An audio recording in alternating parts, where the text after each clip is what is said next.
Breaking news చూస్తున్నాం. రేవంత్ రెడ్డి సోదరుడు తిరుపతి రెడ్డికి నిరసన సెగ తగిలింది. కాంగ్రెస్ శ్రేణులే ఆయన కాన్వాయ్ని అడ్డుకొని నిరసన తెలిపారు. ఇక రోడ్డు మీద బైఠాయించి ఆందోళన వ్యక్తం చేశారు.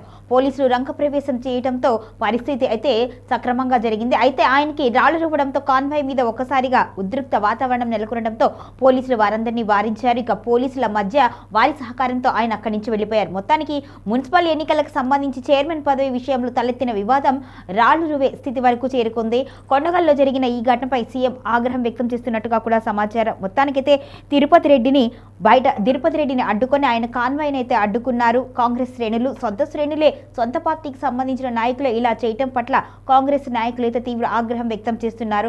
ఏదైనా వ్యవహారం ఉంటే మాట్లాడుకోవాలి, కానీ ఇలా నిరసన వ్యక్తం చేయటం ఏంటి అంటూ కూడా సీనియర్ నాయకులు అయితే ప్రశ్నిస్తున్నారు. మొత్తానికైతే మున్సిపల్ చైర్మన్ పదవికి సంబంధించి వారికి మద్దతు ఇవ్వకుండా వేరే వారికి అవకాశం ఇస్తున్నారు అనే నేపథ్యంలో అయితే ఈ ఆందోళన జరిగినట్టుగా తెలుస్తుంది. మొత్తానికైతే గ్రామస్తులందరూ కలిసి వీరితో పాటు ముఖ్యంగా కాంగ్రెస్ శ్రేణులు ఎవరైతే ఉన్నారో వారందరూ కలిసి అడ్డుకున్నారు, నిరసన వ్యక్తం చేశారు, కాన్వాయ్ మీద రాళ్లు రువ్వారు. దీంతో ఆగ్రహం వ్యక్తం చేశారు తిరుమల రెడ్డి, అదేవిధంగా రేవంత్ రెడ్డి కూడా. మొత్తానికైతే పోలీసులు రంగప్రవేశం చేసి ఆయనకి ఎటువంటి ఇబ్బంది తలెత్తకుండా అయితే అడ్డుకున్నారు. అయితే పోలీసుల వ్యవహారంతోనే, పోలీసుల సాయంతోనే ఆయన కాన్వాయ్ అయితే అక్కడి నుంచి వెళ్లిపోయింది. ఇక దీని మీద మరి సీఎం రేవంత్ రెడ్డి ఎటువంటి నిర్ణయం తీసుకుంటారు, అనంత పరిణామాలు ఎలా ఉండబోతాయి అనేది కూడా ఇప్పుడు చర్చనీయాంశంగా మారింది. అంతేకాకుండా చైర్మన్ పదవికి సంబంధించి కూడా మరి ఎటువంటి నిర్ణయం తీసుకుంటారు అనేది కూడా ఆసక్తికర పరిణామంగా ఉంది. మొత్తానికి చూసుకుంటే రాష్ట్ర వ్యాప్తంగా మున్సిపల్ ఎన్నికలకు సంబంధించి ఎక్కువ సీట్లను అయితే కాంగ్రెస్ చేపట్టింది. అయితే దీనికి సంబంధించి కూడా కొన్ని ప్రాంతాల్లో హంగు ఏర్పడింది. మరి ఎవరికి సీట్లు కేటాయించాలి అనే దగ్గర